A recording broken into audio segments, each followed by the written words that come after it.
Romanos 12, versículo 1.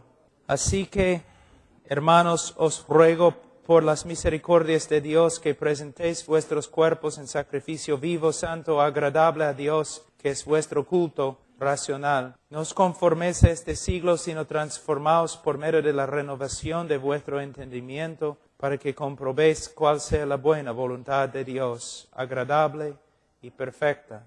Primeramente necesitamos ver aquí, dice, así que hermanos, os ruego. Aquí vemos no tanto el corazón de un apóstol, como el corazón de un pastor.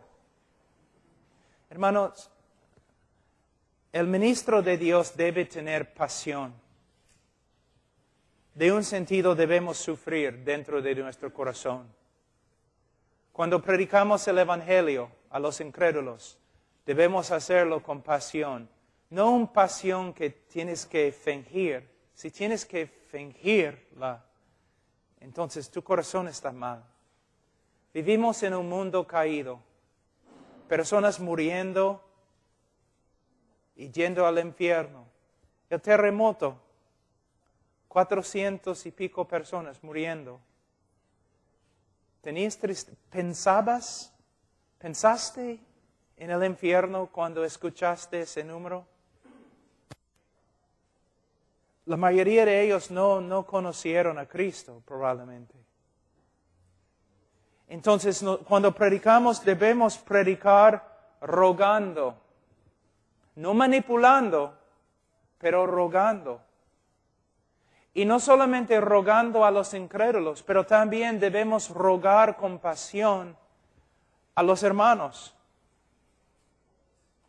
Y no solamente a los hermanos que están andando mal, sino aún a los hermanos que están andando bien, que siguen, que se santifiquen más, que estudien más, que amen más, que abunden. Cada persona, cuando tenemos un encuentro con una persona, es una persona que un día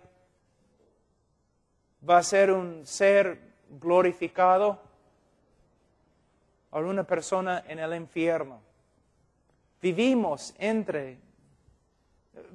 ante una eternidad, hermanos, y somos hombres de Dios.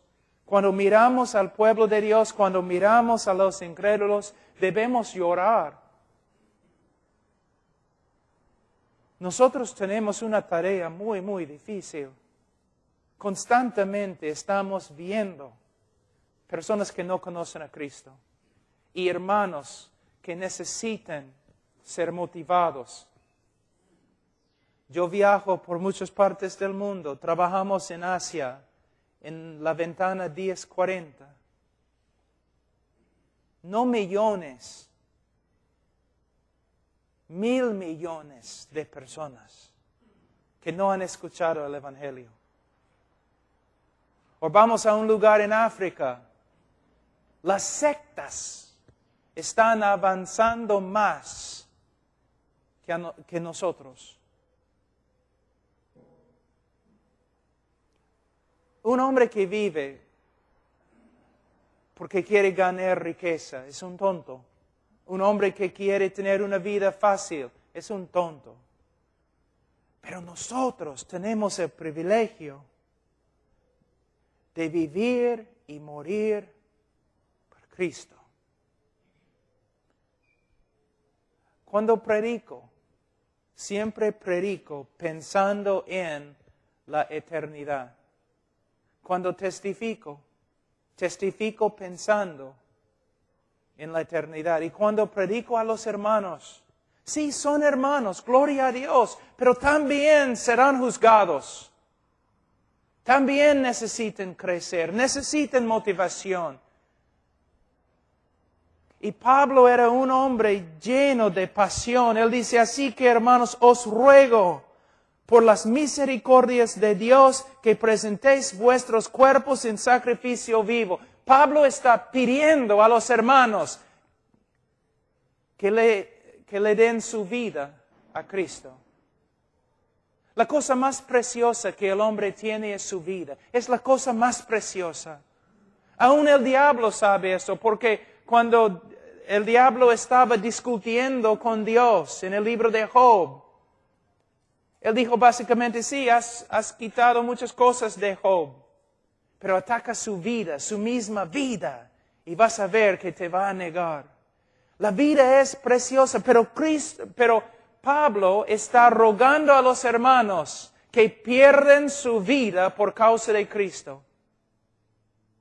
Cristo dice lo mismo. El hombre que gana su vida va a perderla. El hombre que pierde su vida, la gana. Ahora, tenemos una pregunta. ¿Cuál es la motivación acá? Es algo muy importante. ¿Cuál es la motivación? Pablo está diciendo, mira, ustedes tienen que entregar sus vidas como sacrificios vivos a Dios. Ellos responden, pero ¿cuál es la motivación? ¿Por qué debo hacerlo? Bueno, en el día de hoy muchas personas dicen muchas cosas. Debes entregar tu vida a Cristo porque Él te va a sanar. Debes entregar tu vida a Cristo porque Él te va a prosperar. Debes entregar tu vida a Cristo porque Él va a arreglar todo lo malo en tu vida. Pablo dice, debes entregar tu vida a Cristo como un sacrificio vivo por causa de, aquí encontramos la motivación, por causa de las misericordias de Dios. Esta es la motivación. ¿Por qué servimos a Cristo? Por causa de las misericordias de Dios. En el libro de Romanos, que no es una teología sistemática, pero hay bastante teología y tiene una buena estructura y una estructura más o menos sistemática. Encontramos algo muy importante aquí en capítulo 12, versículo 1. Lo mismo que encontramos en Efesios capítulo 4, versículo 1. En los primeros 11 capítulos, el apóstol Pablo está explicando todo lo que Dios ha hecho por su pueblo en la persona de Jesucristo. Después de 11 capítulos, describiendo las misericordias de Dios en la persona de Jesucristo y lo que Él ha hecho por nosotros, Él básicamente dice al creyente, ahora que te he enseñado todo lo que Dios ha hecho por ti en Cristo Jesús, tú debes hacer esto. Tú debes entregar tu vida a Dios como un sacrificio vivo. Entonces, la motivación de la vida cristiana es lo que Dios ha hecho por nosotros en Cristo Jesús. ¿Necesitas otra motivación? En el día de hoy parece que los cristianos necesitan otras motivaciones. Riqueza, fama, sanidad. No, hermanos. Cristo murió por nosotros. No necesitamos otra motivación para entregar nuestra vida a Él. Esta es la razón por la cual el predicador tiene que hacer dos cosas. Para que el pueblo de Dios ame a Dios más y más y más, es importante que el predicador enseñe quién es Dios. Enseñando los atributos de Dios, las obras de Dios. Todo lo que es Dios y todo lo que es la obra de Dios. Enseñando estas verdades a la congregación siempre. ¿Por qué? Dios es perfecto. Un corazón regenerado, cuando ve más de Dios, va a amarle a Dios más. También, no solamente los atributos de Dios y las obras de Dios, pero principalmente lo que Dios ha hecho por nosotros en la cruz del Calvario. ¿Quién es Dios? Y lo que Dios ha hecho a través de Cristo Jesús. Estas dos cosas son las principales motivaciones bíblicas. Estas dos verdades deben controlar nuestra vida. Amo a Dios porque conozco quién es. Y más que conozco, más que lo amo. Porque te has entregado a Cristo, porque te has entregado a Dios como sacrificio vivo, porque reconozco lo que Dios ha hecho por mí en la persona de Jesucristo, en la cruz del Calvario. Es la cruz y lo que Jesús hizo allí que debe ser nuestra motivación principal. Mira, yo estaba hablando durante el break, yo estuve hablando con un evangelista. Los evangelistas saben, a veces tú vas, tú predicas y personas reciben a Cristo y todos tienen gozo. A veces tú llegas a la plaza, tú predicas, te agarran, te botan, se burlan de ti, quieren matarte, tirando piedras y todo lo demás. Necesitas una motivación muy fuerte para recoger tus Biblias y folletos y entrar de nuevo en la plaza para predicar. Necesitas una motivación bien fuerte. Y tienes una motivación. Vas a entrar de nuevo no solamente porque amas a los hombres, porque probablemente en ese momento no vas a amar a los hombres mucho. Tú entras no solamente porque tú amas a los hombres, tú entras porque Cristo murió por los hombres. A veces los misioneros, a veces cuando tengo que entrevistar a un misionero, yo les pregunto, a un misionero yo le pregunto, ¿una vez has pasado toda la noche orando porque no podías dormir por causa de las personas que van a ir al infierno en el país donde vas a ir? Y el misionero siempre, por lo general, dice, sí. Si no dice, sí hay problemas. Sí, pastor, he pasado noches orando. No podía dormir pensando en los de China, donde voy a ir, que van a ir al infierno si no escuchan el Evangelio. Okay. Tengo otra pregunta. ¿Una vez has pasado la noche sin dormir, orando? Porque en China Dios no se glorifica como debe glorificarse. Porque los chinos no están adorando a Dios como deben adorar a Dios. Porque Dios y su nombre no está exaltado como debe ser. Mayormente dicen, no, nunca he pensado así. Hermanos, debemos tener, creo que la palabra es celos por las almas.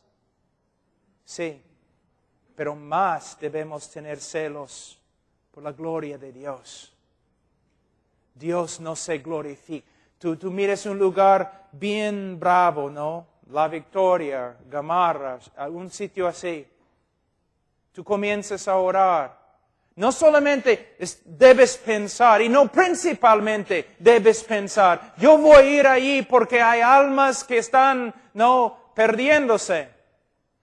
Aunque debe ser una motivación, no debe ser la motivación principal. La motivación principal es, yo quiero que Dios sea exaltado en ese lugar. ¿Ves? Y mira, soy bíblico. 2 mandamientos. El mandamiento más grande y el segundo. El más grande, amarás a Dios. El segundo, amarás a tu prójimo.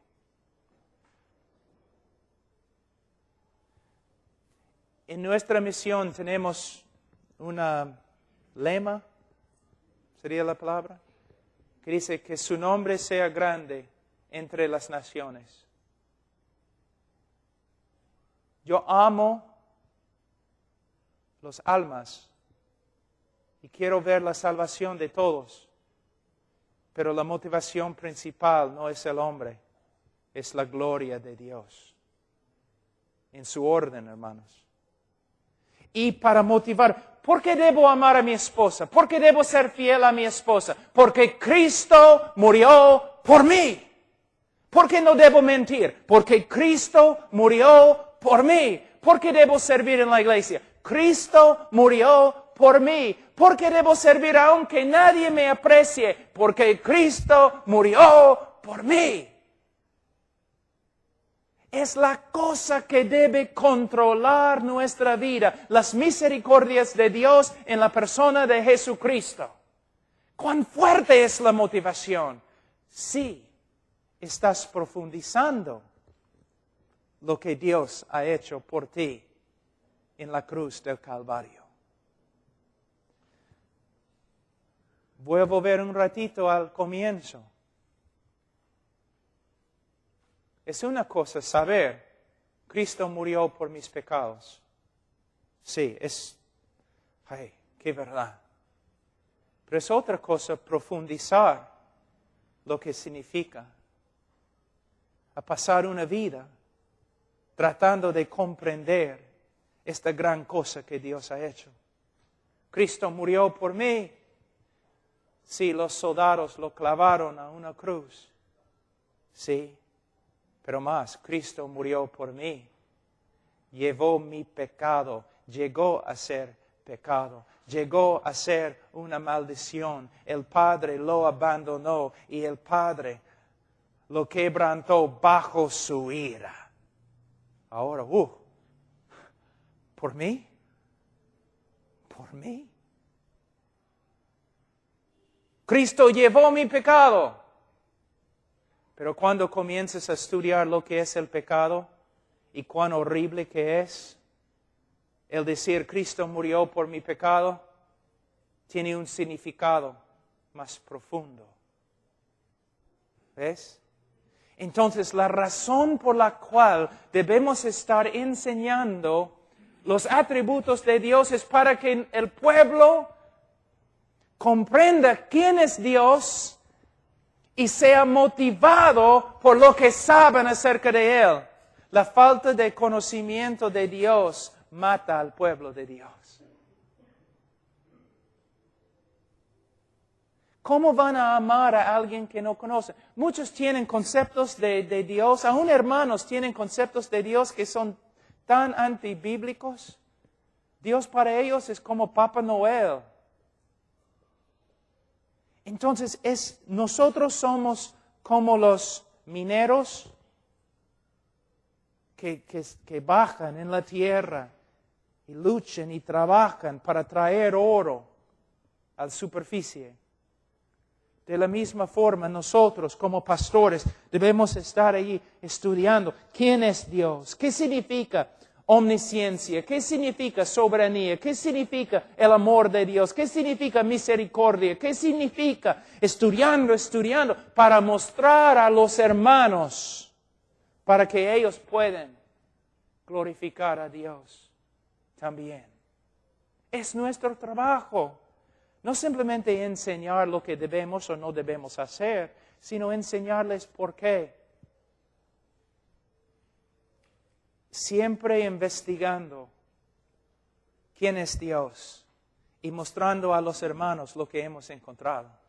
Siempre investigando qué significa Dios me ama, qué significa Cristo murió. Y cuando los hermanos aprenden esas cosas, no vas a tener que manipularlos. Ellos mismos van a querer hacer la obra, si son convertidos de verdad. Su corazón cambiado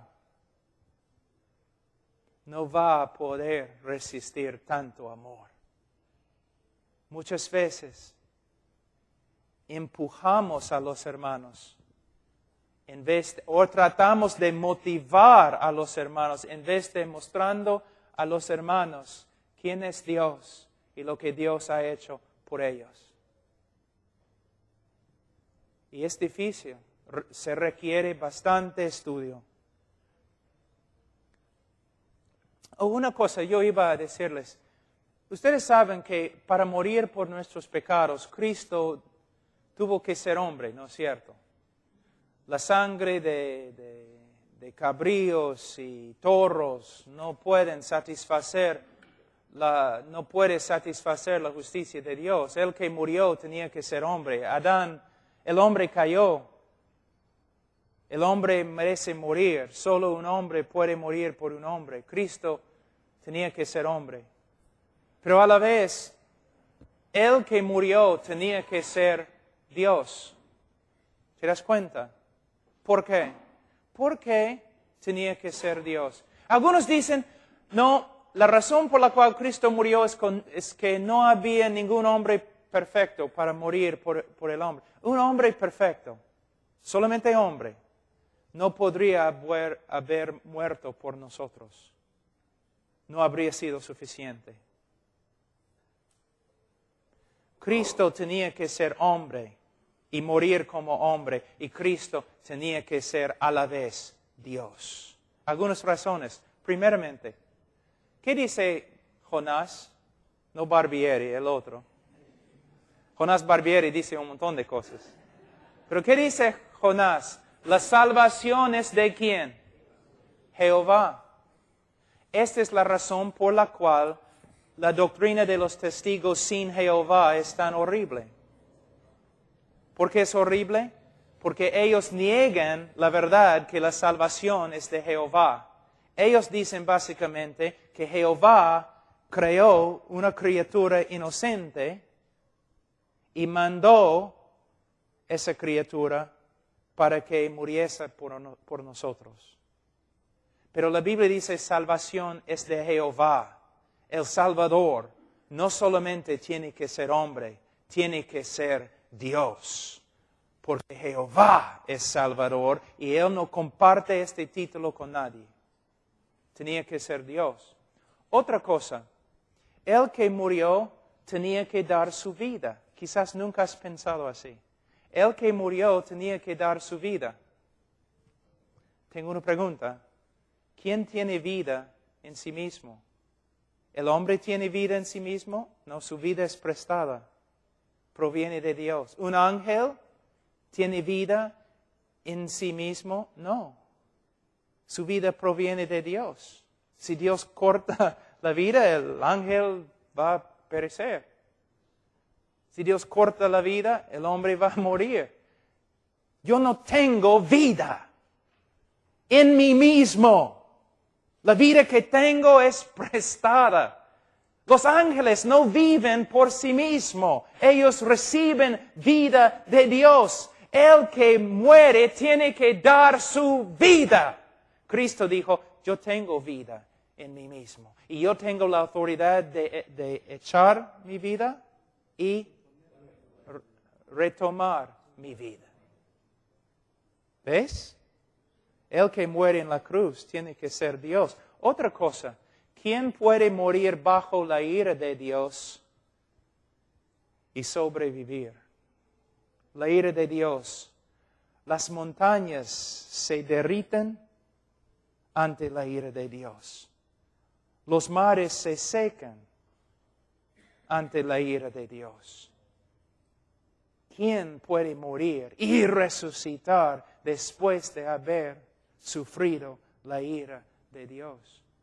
Pero la razón principal por la cual tenía que ser Dios. Una vez yo estaba hablando a un grupo de universitarios en una universidad y mayormente no eran creyentes. Yo era como cordero al matadero ese día. Y después de escuchar el Evangelio y yo clamando a ellos que los que no creen van a ir al infierno, se ofendieron todos. Pero durante las preguntas y respuestas, un joven, medio enojado, se paró y dijo, yo tengo una pregunta para ti, predicador. ¿Está bien? ¿Qué? ¿Cómo es que un hombre puede sufrir solamente algunas horas y salvar a una multitud de hombres de una eternidad en el infierno. No es justo. Yo empecé a llorar con gozo. Y le dije, joven, cuánto me gusta contestar tu pregunta. Es algo que a veces en la noche no puedo dormir pensando en esta respuesta. La razón por la cual ese hombre podía sufrir solamente algunas horas en la cruz y salvar una multitud de hombres de una eternidad en el infierno, es porque ese hombre tiene más valor que todos los hombres juntos. Cuando los teólogos hablan de la perfección del sacrificio de Cristo, no están hablando solamente del hecho que su sacrificio fue sin pecado. Están hablando también del valor del sacrificio. Tenía que ser, Dios es un Dios infinito. Nuestros crímenes contra Él son infinitos. Merecen un castigo infinito. Para pagar se requería un sacrificio de infinito valor. Por esta causa amo a Cristo.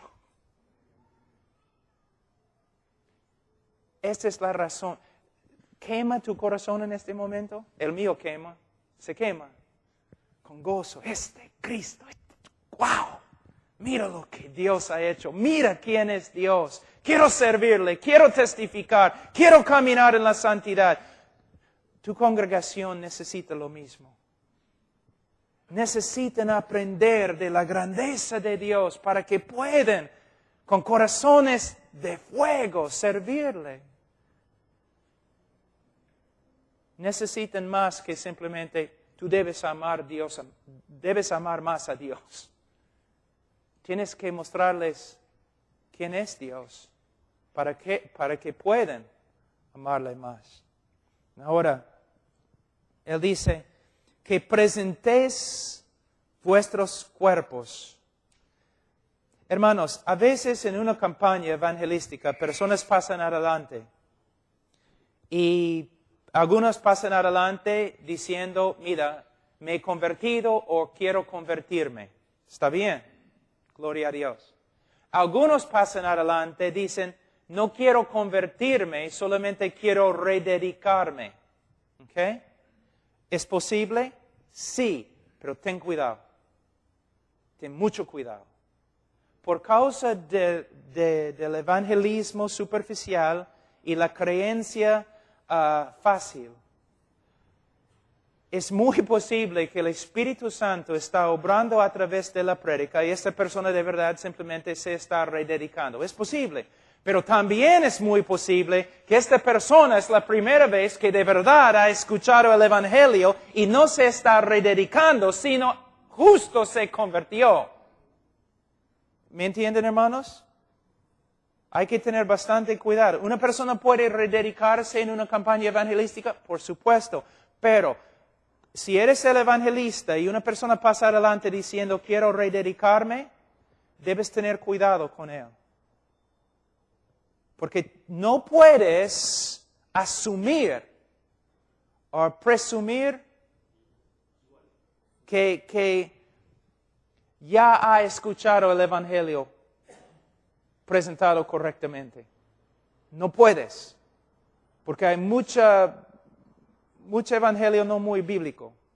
Entonces, cuando esa persona dice que quiere rededicarse, debes aconsejarlo con cuidado. No asumiendo que ya es salvo. Puede ser, esta es la primera vez que el Espíritu Santo de verdad ha obrado en su corazón y él ha hecho una decisión bíblica. De verdad. No debemos negar esto, se puede rededicar, pero ten cuidado. Como un buen maestro, un buen consejero, ten cuidado. Ahora, ¿por qué digo eso? Porque cuando dice que presentéis vuestros cuerpos, el tiempo en griego indica una vez para siempre debes presentarte. Una vez para siempre. Es la idea. Hermanos, algunas cosas. A veces personas dan invitaciones y personas pasan adelante. ¿Ok? No tengo nada en contra de eso, está bien. Pero a veces dicen que deben venir al altar, ¿no? ¿Has escuchado este tipo de habla? Debes al altar, orar aquí en el altar. Hermanos, este no es un altar. El cristiano tiene un altar, es la cruz del Calvario. Si tienes otro, tienes grandes problemas con el libro de Hebreos. Este es una plataforma. Ahora, aquí es un problema. No es un problema tanto en los lugares donde el Evangelio no ha entrado, pero en lugares como Lima hay un problema. Es un problema psicológico. Es así. Muchas personas que han pasado mucho tiempo en la iglesia, estoy hablando de cristianos, ¿ok? Cristianos. Dios comienza a obrar en su vida, vamos a decir, convenciéndolos del pecado. La persona pasa adelante y ora, ¿ok? Pero es algo psicológico, es como la persona ora 5 minutos y ya, todo está bien. Eso no es lo que Dios quiere. Ellos ya están, después de orar 5 minutos, están sueltos, ¿no? Del problema, de la convicción y todo lo demás. No está bien. Es mejor que una persona... No es que no pueden pasar adelante, pero no queremos que pase adelante como si este fuera un lugar mágico para dejar su pecado, después de 5 minutos de pensar en su pecado y regresar, y de nuevo, no solamente regresar a la casa, pero vuelven al mismo pecado. ¿Me entienden, hermanos? ¿Me entienden? ¿No? Ok, voy a intentar de nuevo. A veces este lugar aquí llega a ser un lugar mágico, donde las personas dejan sus pecados. Los creyentes oran 5 minutos, ya todo está bien, voy a volver a la casa. No, si es un pecado en su vida, un problema, en vez de simplemente orar aquí 5 minutos, quizás necesiten hablar con el pastor y orar con el pastor como 1 hora, 2 horas, o 3 horas, o 6 semanas. Este no es un lugar mágico donde simplemente dejamos nuestro pecado. Si tenemos pecado en nuestra vida, algo que nos está hundiendo, no debemos ir a un lugar y orar. Quizás debemos ir a un consejero bíblico que nos puede ayudar con las Escrituras y chequear cada 2 semanas o algo para ver cómo estamos haciendo. ¿Entienden, hermanos? Ojalá. Mi español no es muy bueno. Now, esto no significa que una persona no puede pasar adelante. No significa algo así. Solamente estoy diciendo, ten cuidado. Porque ustedes saben, algunas veces cuando en las iglesias, ¿no? Cada vez que predicas, la misma hermana, oh Dios mío, y se pone a orar. Nunca cambia, pero cada domingo está ahí en el altar orando. Quizás debes ir, hermana, quizás tú debemos tener una reunión algunas horas y hablar de tu problema. ¿Ves? Es lo que estoy diciendo.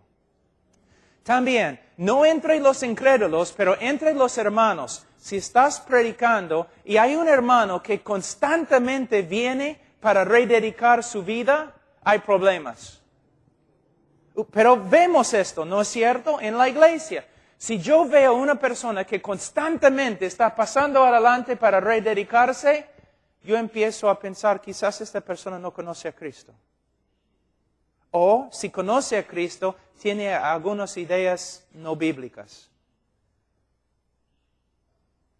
Yo me regocijo cuando personas responden al mensaje, pero hay que tener cuidado. Porque aquí dice, una vez para siempre. que presentéis vuestros cuerpos en sacrificio vivo. Ahora, algo de, bueno, que presentéis vuestros cuerpos. Esta frase es un poco inusual para Pablo. Vuestros cuerpos. ¿Por qué dice cuerpos? Yo te digo. ¿Has visto a los hermanos? Porque estamos hablando de los que se dicen hermanos acá. ¿Has visto a los hermanos que dicen, yo he dado mi corazón a Cristo? Pero está ahí afuera, está fumando pasta, un montón de cosas. No, fornicario, persiguiendo a las mujeres, emborrachándose, todo lo demás. Pero cuando hablas con él, tú no puedes leer mi corazón. He dado mi corazón a Cristo. Necesitas usar este texto. Cristo no quiere tu corazón, quiere tu cuerpo. La razón por la cual yo creo Pablo está usando la palabra cuerpo aquí es para evitar estas ideas místicas superficiales. He dado a Cristo mi corazón. No puedes juzgarme, tú no puedes leer mi corazón. Sí, pero si Cristo tiene... El corazón en la Biblia es el sede de todo lo que eres. Centro.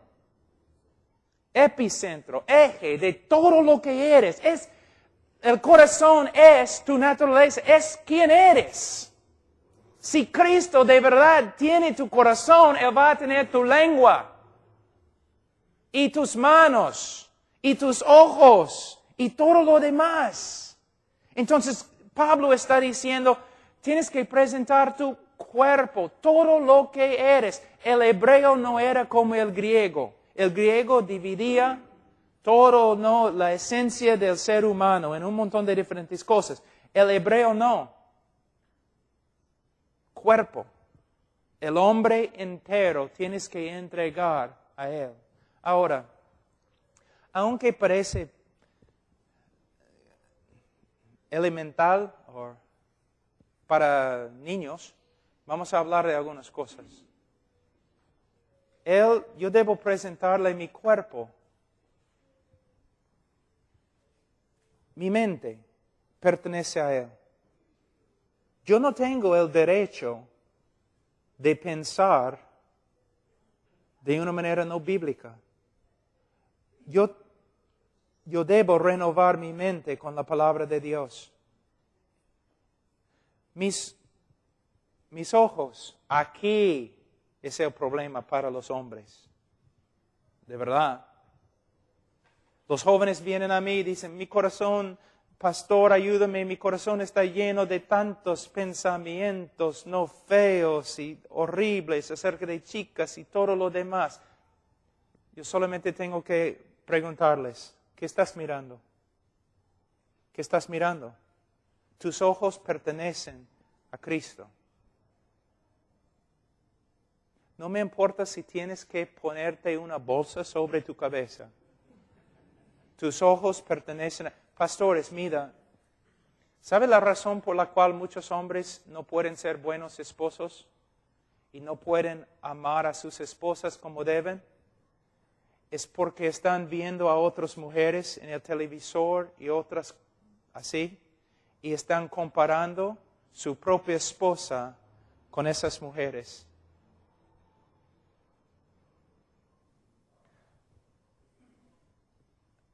Los ojos. No puedes ser un hombre de Dios sin controlar los ojos. No puedes.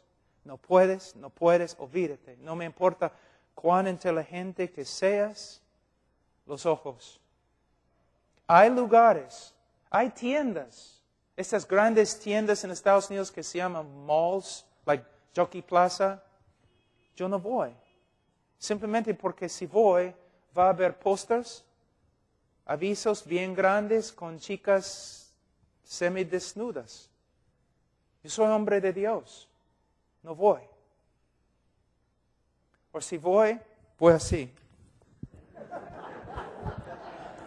O me pongo lentes con un palito así y mi esposa me guía.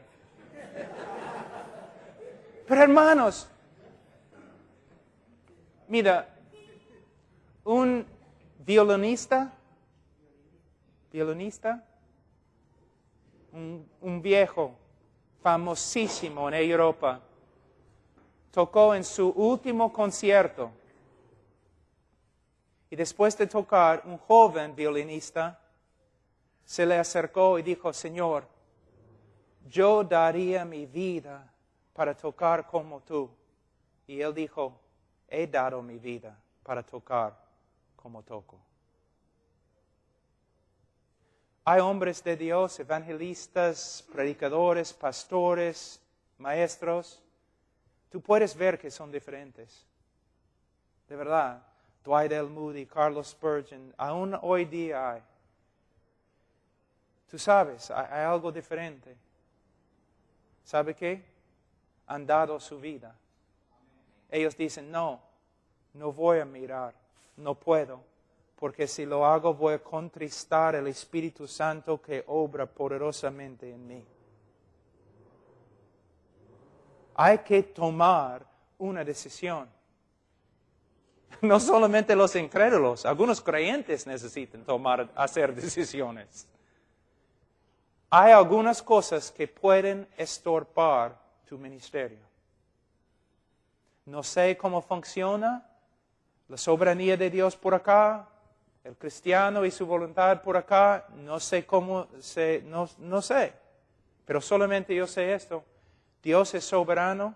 Y el que empezó en ti la buena obra la va a perfeccionar y a la vez puedes estorbar tu ministerio. Es cierto.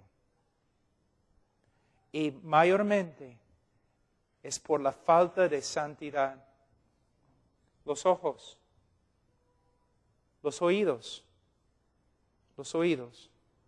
las manos, los pies. Todo pertenece a Él. Si respiras, es solo para Él que respiras. Si tu corazón bate, es para Él, para servirle a Él. Todo es para Él. Eres esclavo. Cuando Pablo dijo que él era esclavo de Jesucristo, ¿no? Varias veces él tiene ese, ¿no? Doulos tu Theo, doulos yo su Cristo, constantemente en sus cartas. Yo creo que él estaba diciendo que él era prisionero del amor de Dios. El amor de Dios le empujaba, le controlaba. Todo era eso. Yo soy prisionero, yo no puedo hacer otra cosa. ¿Por qué? Porque me ama. Muchas personas, yo sé que estoy hablando de un montón de cosas, pero no tenemos mucho tiempo. Hay muchos que dicen,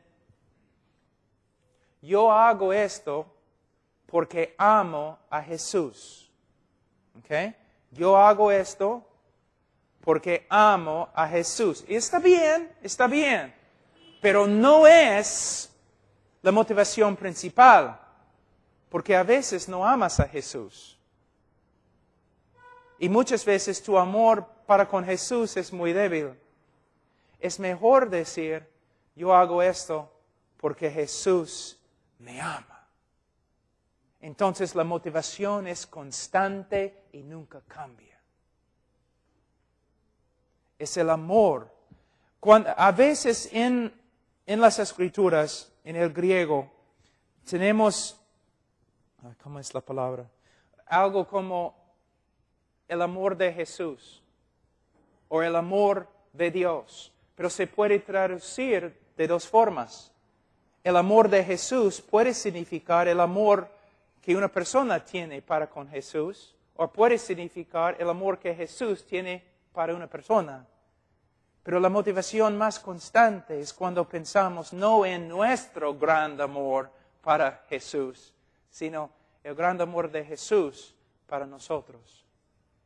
Entonces, nosotros debemos ofrecer nuestra vida como, ¿qué? Dice aquí, sacrificio vivo. Nuestros cuerpos en sacrificio vivo, santo, agradable. Primeramente, vivo. Hermanos, Una persona puede hacer un montón de cosas, cosas religiosas, cosas evangélicas, cosas cristianas, sin ser convertida. De verdad, es increíble. Algunos de ustedes quizás saben que mi esposa se convirtió hace como 3 años. Se convirtió. De verdad. Esa mujer, desde el momento que la conocí, era la mujer más moral y virtuosa que he conocido. Cuando tenía 12 años, ella hizo su decisión. Un predicador le dije básicamente lo siguiente: mira, todos los demás en el colegio han recibido a Cristo, ¿por qué tú no? Todos tus amigos han recibido a Cristo y lo único que tienes que hacer es repetir esta oración. Ella lo hizo y empezó a vivir una vida religiosa, tratando con toda su fuerza a agradar a Dios. Ella ministraba a los niños, pirañas, aquí antes, durante la época de los terrucos. Conmigo ella salía por el río Marañón, el río Amazonas, por la sierra, por lugares, pasando por los terrucos, todo. Pero después de cada año, mientras cada año pasó, es peruana, cada año, yo empecé a ver algo. Como una persona luchando para hacer lo correcto. Una persona moral, tratando de agradar a Dios. Pero cada año esta persona se notó que no podía. Y una noche yo estaba predicando en una campaña evangelística en San Antonio, en Texas, en la calle, bajo una carpa bien grande. Al lado de la carpa era un hueco donde estaban fumando pasta. Durante el día entramos en el hueco, oramos, todos salían del hueco, oramos, y en la noche yo predicaba en la carpa. Drogadictos y prostitutas, todo. Era uno de los peores sitios en el país. Y mi esposa está sentada en la primera fila con las demás esposas de los pastores. Y yo estaba predicando sobre el libro de Primera de Juan. Y mi esposa luego me dijo, la primera vez en mi vida que el Señor me habló. Yo miré por la puerta de la carpa y había una prostituta ahí fuera con sida. Horrible. Y Dios me habló y me dijo, la única diferencia entre tú y esa prostituta es la ropa que tienes puesta. Todas tus justicias son como trapos de inmundicia. El próximo día estábamos en el carro y mi esposa me dijo, Pablo, ¿tú crees que soy salva? Yo le dije, Charo, yo tengo la autoridad en la Escritura de decirte cómo ser salva. También tengo la autoridad de enseñarte cómo un creyente puede tener la seguridad de la salvación. Pero Charo, yo no tengo la autoridad de decirte que eres salvo o no eres salvo. Es la obra del Espíritu Santo. Entonces llegamos al departamento. Yo bañé mis 2 hijos en la cama y yo fui a la cama también. Yo le dije a mi esposa, busca al Señor hasta que te salve. Como medianoche, alguien me despertó, Pablo. ¿Qué? Creí, soy salva, el Señor me ha salvado. Ahora no es una obra, su presencia, su poder, su vida. Soy salva. Es una persona totalmente diferente. Pero muchas personas se enojaron después de escuchar su testimonio. Pero era una mujer tan moral, una mujer tan devota, una mujer entregada a la obra. ¿Cómo puede ser? ¿Cómo puede ser que no es creyente? No era creyente. ¿Ves? Tiene que ser un sacrificio vivo. Una persona que ha sido regenerada por el Espíritu Santo, una persona que cree, una persona que está confiando solo en Cristo. Obras religiosas no tienen ningún valor. También cuando usa la palabra vivo acá, tiene que ser un sacrificio animado. Hermanos, ustedes van a ver un juego de fútbol, se portan como locos. Tanto ánimo y todo lo demás. Hermanos, debemos tener ánimo en las cosas de Dios. Debemos. De verdad, debemos animarlos los unos a los otros. Es lo que significa. Por medio de mi vida, tú debes estar más animado. Por medio de tu vida, yo debo ser animado. Es la razón por la cual nos reunimos. Pero esa es otra cosa, ¿no?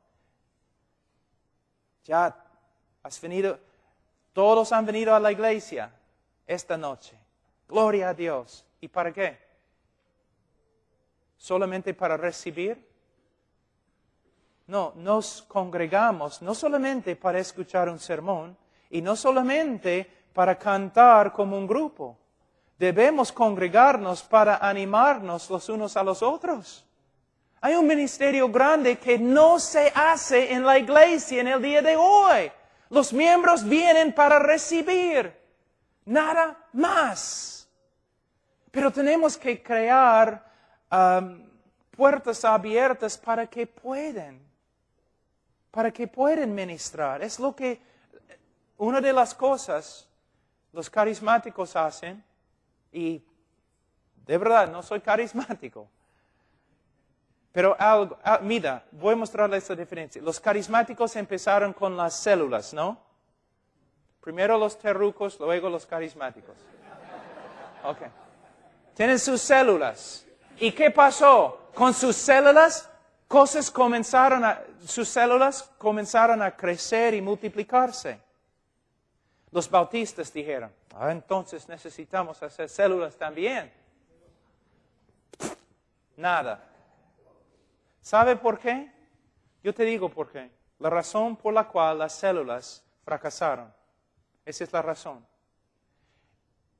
Hicimos la misma cosa en la célula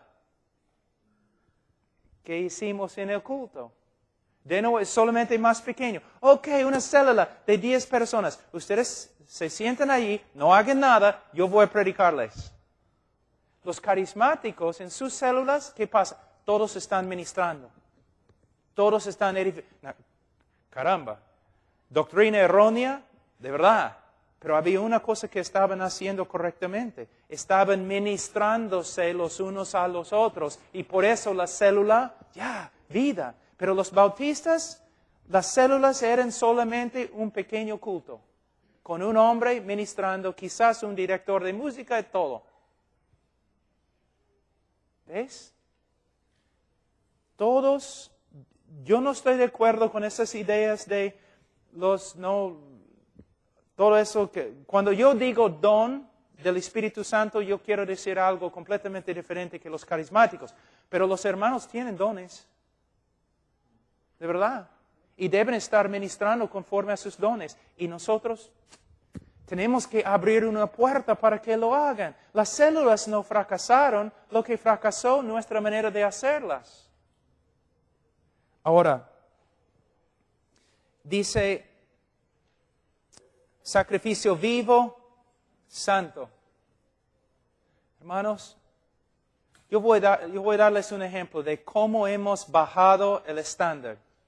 No voy a decir, en ese momento yo no estoy haciendo un argumento contra una piscina o contra la playa, nada así. Yo tengo mis opiniones, voy a guardar mis opiniones. Pero solamente quiero que ustedes vean algo histórico, una verdad histórica. Lo que los cristianos, la manera en que los cristianos se visten en el día de hoy, cuando van a la playa. La manera en que los cristianos se visten en el día de hoy cuando van a la playa. Si un incrédulo hace 60 años, si un incrédulo se hubiera vestido así, las autoridades seculares habrían metido a esa persona en un manicomio o una cárcel. ¿No es cierto? No. Es cierto. Entonces mira, lo que los cristianos aceptan en el día de hoy, solamente 60 años atrás, era una locura o un crimen. ¿Ves cómo hemos bajado? Lo mismo, lo que se encuentra en el televisor. Solamente 20 años atrás, ilegal. Lo que los pastores miran en el televisor, 20 años atrás, las autoridades seculares y no creyentes decían ilegal. Pornográfico. Santos, hermanos. Santos. Santos. Es verdad. Es algo que tenemos que pensar en eso.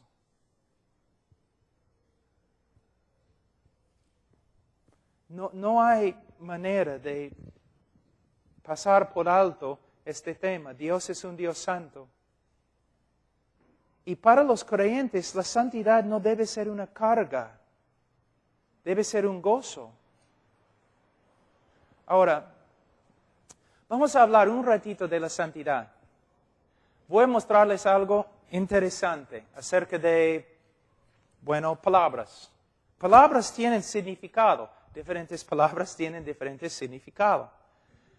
Cuando yo digo santo, ¿qué piensas? Mayormente cuando una persona escucha la palabra santo, piensa sin pecado, puro, sin pecado, no hay oscuridad, no hay pecado, no hay maldad, santo. Entonces, ¿qué piensas cuando escuchas la palabra justo? Bueno, sin pecado. Entonces, ¿cuál es la diferencia entre santo y justo? Justo se refiere más a no pecar. Justicia significa conforme al carácter y a la voluntad de Dios. Justicia, el ser justo, es conformarse a un estándar. El estándar en la Escritura es el carácter y la voluntad de Dios. ¿Qué significa santo?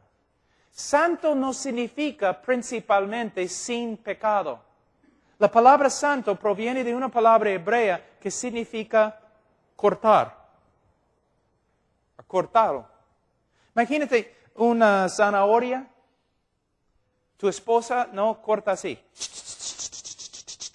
Y después, cuando ya hay un montón, con el cuchillo va así, mira. ¿No? Separa lo que ha cortado.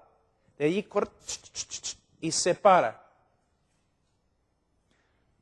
Santo significa cortado, separado. Cuando decimos que Dios es santo, no significa principalmente que es sin pecado, aunque es sin pecado, sino significa que Dios está separado, es único, no es común, no hay nadie como Dios, nadie. Una pregunta, entre dos criaturas, tenemos un arcángel, ¿no? Y un gusano. ¿Cuál de estas dos cosas son más como Dios? ¿Cuál de estos es más como Dios? ¿El arcángel o el gusano nadando en el desagüe? ¿Cuál? No. Ninguno. Lo que tienes que entender, Dios no es como nosotros, solamente más grande. Dios no es como su creación, solo más grande. Dios no es nada como nosotros. Este arcángel no es más cerca a Dios que este gusano, porque Dios no es como nadie. ¿Ves? ¿Ves? No es como nosotros, solamente más grande. No es como nosotros. No es como los ángeles, simplemente más grande. El ángel en toda su gloria no puede jactarse de ser más como Dios, porque Dios es tan lejos de él como del gusano. Así es la gloria de Dios. Cuando decimos que Dios es santo, significa no hay nadie como Dios. También Moisés, ¿no? Dios dice, Moisés, vete a Egipto. Moisés dice, pero ¿cómo te llamas? ¿Quién eres? ¿Quién eres? Dios dice, yo soy quien soy. Ahora, eso es importante. Vamos a decir que un marciano llega a Barranco. ¿Ok? He escuchado que ya han llegado.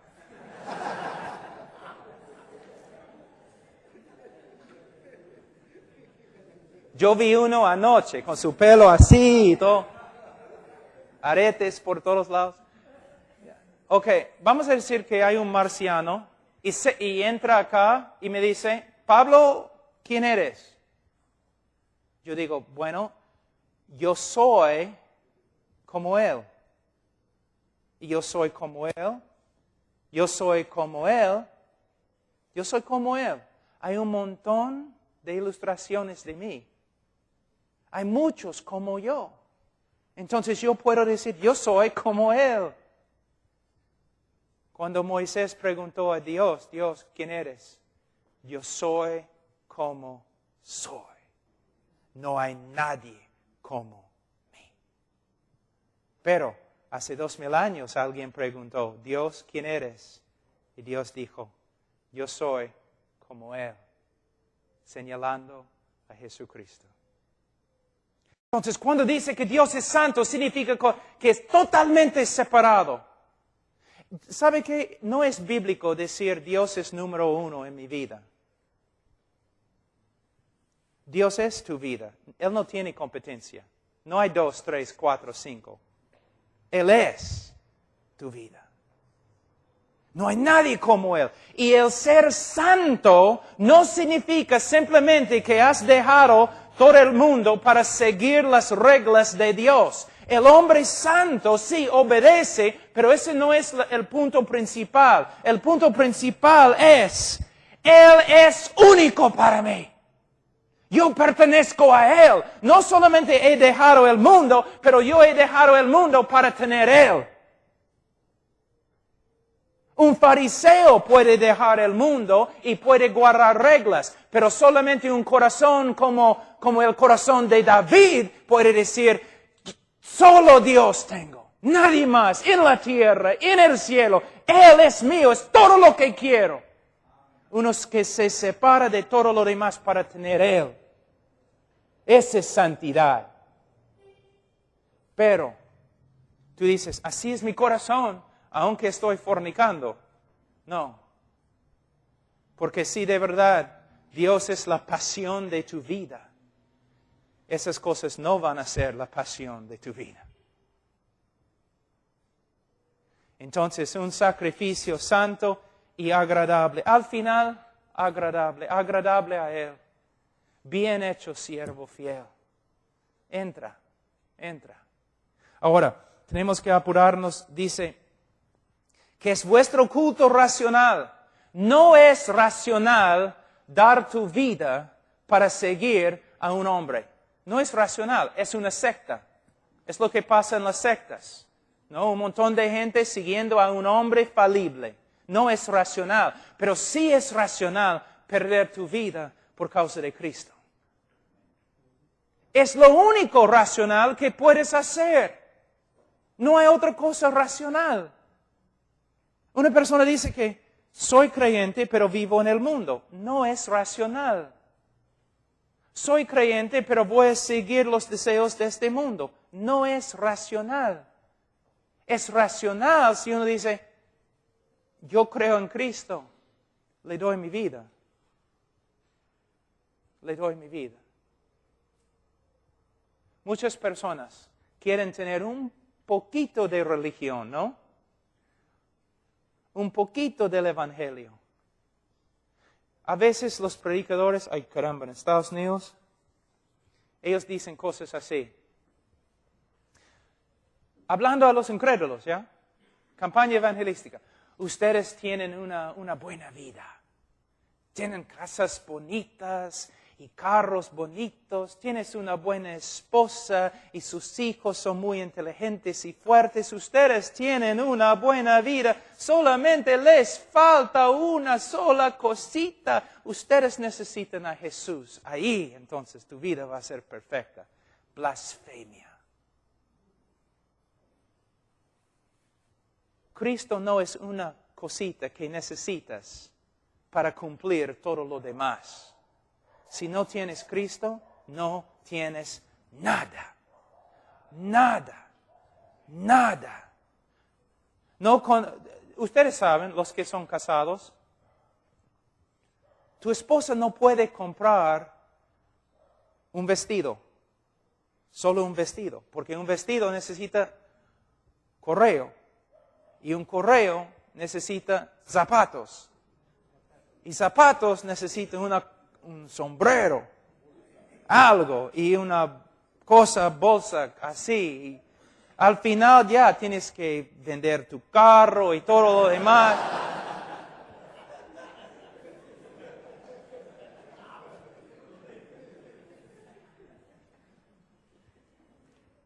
Se llaman accesorios. ¿Accesorios? Cristo no es un accesorio. No es un accesorio. Es nuestra vida o no es nada. Es por eso cuando la Biblia dice los que le recibieron, reducir esto a la repetición de una oración es horrible. ¿Una persona puede recibir a Cristo a través de una oración? Sí, si se arrepiente y cree, Señor, sálvame. Pero algo está sucediendo en su corazón. No está simplemente repitiendo una oración, sino de verdad, aunque no sabe exactamente lo que está haciendo, este chico está diciendo, Señor, quiero que tomes mi vida. Quiero que entres en mi vida, que tomes control como Señor y Salvador. ¿Ves? Es nuestra vida. Es por eso Jesús dijo, a menos que coman mi carne, beben mi sangre, Él está diciendo, yo soy la misma sustento de tu vida. Tú vas a vivir por medio de alimentarte de mí. Yo soy tu vida, soy el aire que respiras. Pastores, tú dices, pero ¿cómo puedo, qué tengo que hacer para que mi congregación viva así? Tú tienes que vivir así. No se enseña. Un virus no se enseña, se contagia, ¿no? ¿Sabe lo que los rusos decían en la época de los comunistas? De la virus que se llama Jesús, no hay cura. Porque ellos mismos notaban que después de conocer a Cristo, un ruso moría, pero no negaba a Cristo. Es lo mismo, hermanos, si ustedes están ahí, un pie en el mundo, un pie en el reino, emocionado con respecto a fútbol, pero no con Cristo, el Calvario, viviendo en pecado, viendo cosas que no debes ver, cometiendo fornicación y un montón de cosas, ¿cómo van a tener pasión en su vida? Mintiendo, no cumpliendo su palabra, todo lo demás. No tienen que ver un hombre animado por el Espíritu Santo. Ahora, dice, no os conforméis a este siglo. Cuando hacemos adobe, a veces con Paco yo hice adobe ahí en la sierra, en aserradero, ¿no? Una caja así, y primero pones un poco de arena seca, de ahí un montón de barro, y no, ya, un adobe, perfecto. Otro adobe, igualito al otro, otro adobe, igualito al otro. ¿Cómo igualito? La misma molde, el mismo molde. Ese es exactamente lo que este texto está diciendo. No seas hecho del mismo molde de este mundo. El mundo quiere influenciarte, quiere cambiarte, moldearte. Y cuando es una persona, por ejemplo, una secta o algo así, y reconocemos al toque, todo es mentira, no nos afecta. El problema es cuando poco a poco el mundo va entrando en la iglesia.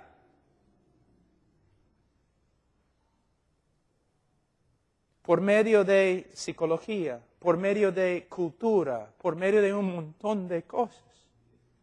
¿Aquí debes tener una iglesia norteamericana? No, pero tampoco debes tener una iglesia peruana. Debes tener una iglesia bíblica. Bíblica.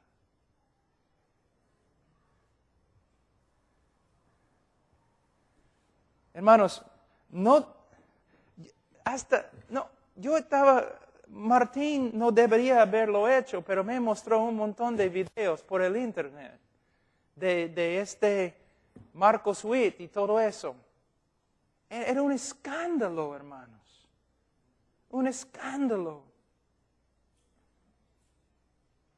Señor Witt, ¿por qué tanta gente ha comprado tu música? Muchos de los músicos seculares tienen envidia de ti. Bueno, es porque yo tengo un Dios alegre. Y todos quieren un Dios alegre. Y Dios quiere besar a todos.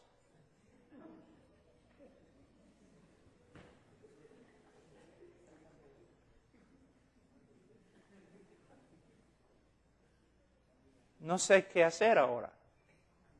Llorar, reírme. ¿Qué es eso? ¿Qué es eso?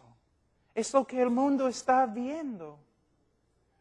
El mundo ya le ha moldeado.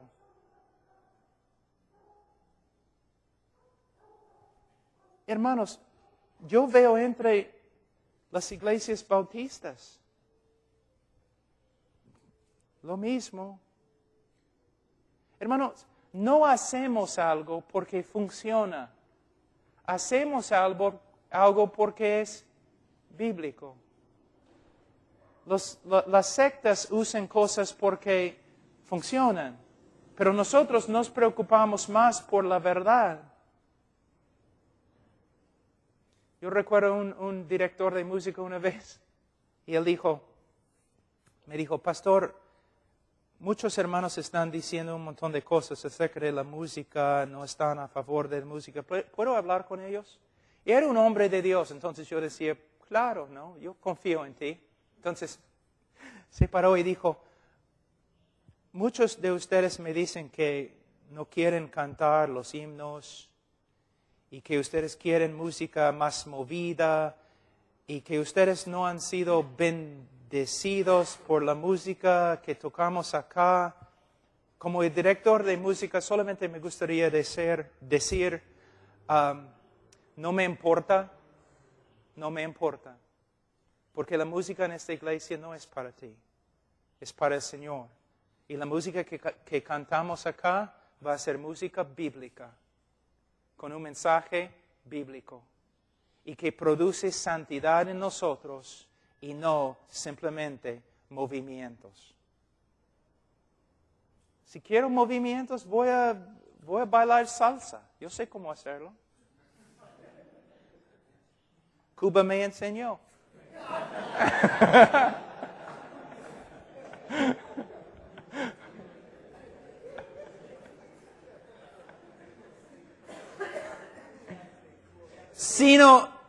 sino transformaos por medio de la renovación de vuestro entendimiento. Es la misma palabra que se usa en la montaña de transfiguración. Es la misma palabra que se usa también cuando habla de los gusanos que se convierten en mariposas. Metamorfizarse. Siendo cambiaron. Ahora, voy a mostrarles algo muy importante. Hermanos, necesitan escuchar. Cuando el mundo intenta cambiarnos, el mundo usa una estructura, casi como una estructura física, como un molde. Quiere cambiarnos, aplicando presión acá, aplicando presión acá, aplicando presión acá, tratando de moldear nuestra vida por medio de la influencia de afuera, moldeándonos. Pero cuando la palabra de Dios está obrando en nosotros, es algo de dentro, algo sobrenatural, como cuando vemos este gusano metamorfizándose en una mariposa. Es algo sobrenatural, algo de vida, no presión de afuera, sino vida brotando de adentro. Pastores, ustedes no pueden manipular a la congregación por medio de simplemente no aplicar presión y gritar y amenazar y todo lo demás, pero por medio de darles la palabra. Si la palabra, cada domingo la palabra, ellos van a empezar a cambiar de adentro. Una obra sobrenatural de Dios. Y dice aquí, de la renovación de vuestro entendimiento. Hermanos, muchas personas dicen, yo no quiero estudiar doctrina. Yo solamente no quiero estudiar teología, solamente quiero a Dios. No quiero estudiar doctrina, solamente quiero a Jesús. Bueno, casi no puedes decir algo más tonto. Estás diciendo, teología proviene de la palabra theos y logos. Theos, que significa Dios, logos, que significa discurso o palabra. Tú estás diciendo, yo quiero a Dios, pero no quiero escuchar ningún discurso sobre Él. Doctrina proviene de la palabra hebrea, leka, significa enseñanza. Yo quiero a Jesús, pero no quiero sus enseñanzas. No, hermanos, es por medio de renovar la mente. Tú dices, ya, pero hay un problema. Vamos a decir que tengo un vaso de agua. ¿Alguien tiene sed? Sí, pastor, tengo sed. Aquí, un vaso. ¿Y tú? ¿Vas a tomar del vaso? Pero antes de tomar, yo te digo, ay, un ratito, es 99% puro, por si acaso. Tú dices, ¿qué? ¿99% puro? Sí, 99% puro. El resto, orina de vaca. Y tú dices, oye, toma pues. No tengo sed. ¿Ok? Mira, yo voy a decirles algo que es verdad. Puedes estudiar la Biblia 10 horas cada día. Pero si después de estudiar la Biblia, después de 10 horas de estudiar la Biblia,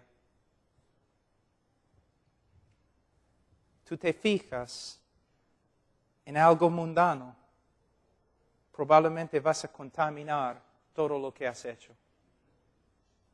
No es solamente renovar la mente, sino separarse de todo lo que contamina. Hay una diferencia. Y algunos de ustedes tienen un problema porque leen la Biblia y inmediatamente se olvidan de lo que han leído. ¿No es cierto? O quizás yo soy el único que hace eso. Ok, pero mira. Un día un niño se fue a su abuelo y dijo, abuelo, caramba, yo leo la Biblia, pero después de leer la Biblia yo me olvido de todo lo que he leído. no vale. Entonces su abuelo dijo, bueno, este balde así, que usamos para llevar carbón, sí, abuelo, vete al río, llena el balde, regresa. Entonces el niño agarró el balde, se fue al río,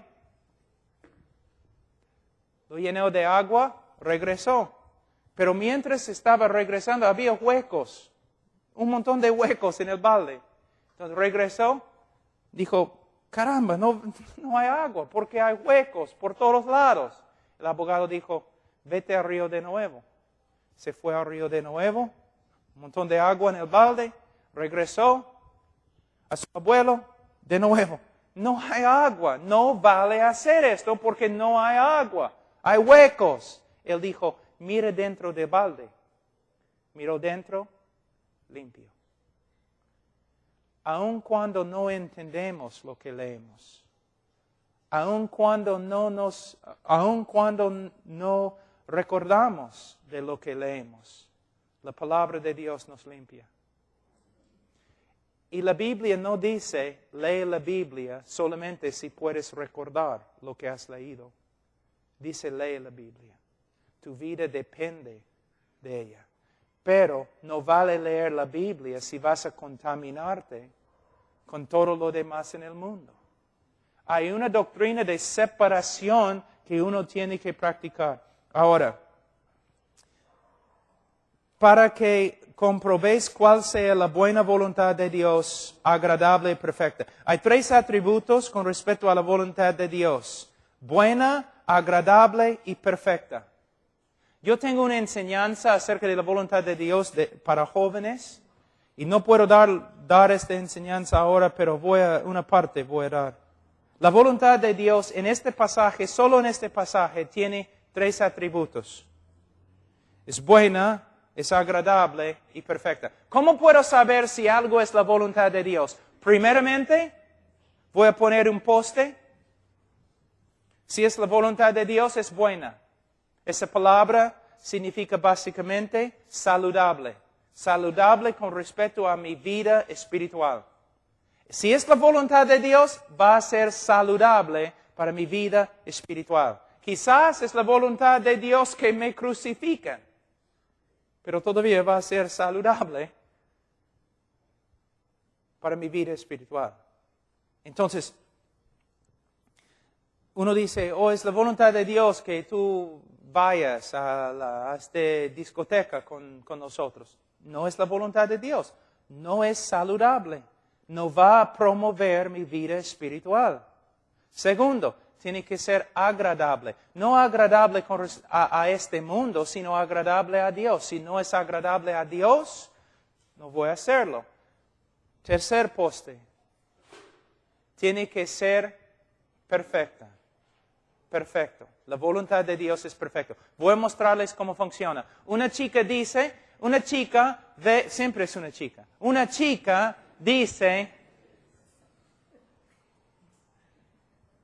es la voluntad de Dios que me case con este hombre. Y el papá dice, pero este hombre es incrédulo. Sí, pero es la voluntad de Dios que evangelicemos todo el mundo. Dios no quiere que ninguno perezca. Entonces, es la voluntad de Dios que me case con él. Entonces, yo voy a tener dudas de la salvación de la chica. Bien astuta. Ahora, el problema es la voluntad de Dios es perfecta.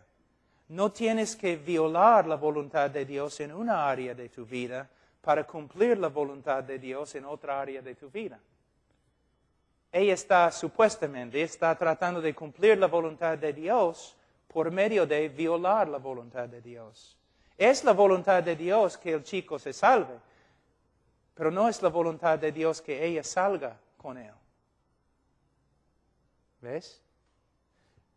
Otra ilustración. Yo he tenido que sacrificar mi familia por causa del evangelio y el ministerio. Mentira.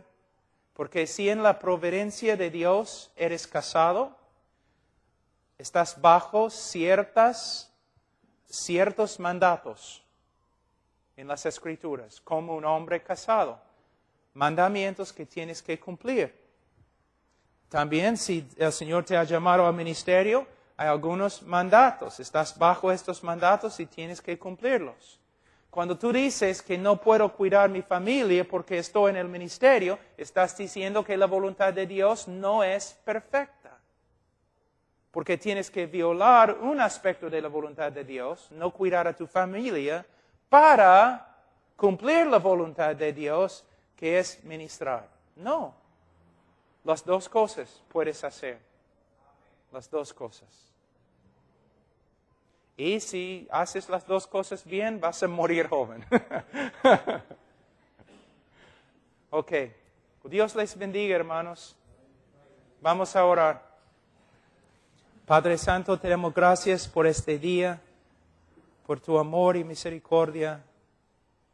Señor, gracias por los pastores, los obreros, los hermanos y hermanas. Señor, podemos discutir de muchas cosas, pero lo importante es que tú seas glorificado por medio de la redención de pecadores a través de la cruz del Calvario. Ayúdanos, Señor, a predicar tu evangelio y rogar con lágrimas que todos vengan y sean salvos. No entendemos, Señor, todo lo que es un misterio, pero lo que entendemos, creemos. En el nombre de Cristo Jesús. Amén.